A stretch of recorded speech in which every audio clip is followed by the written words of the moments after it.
di Lais Jateng gitu ya, entah itu bentuknya cerita atau mungkin pengalaman yang kemudian Pak Ari alami atau lihat sendiri begitu ya.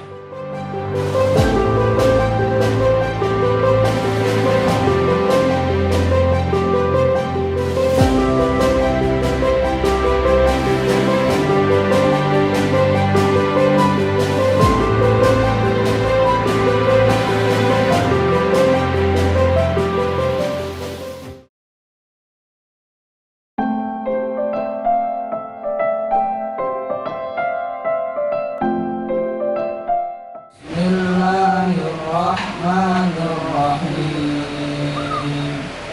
Wat-tini waz-zaitun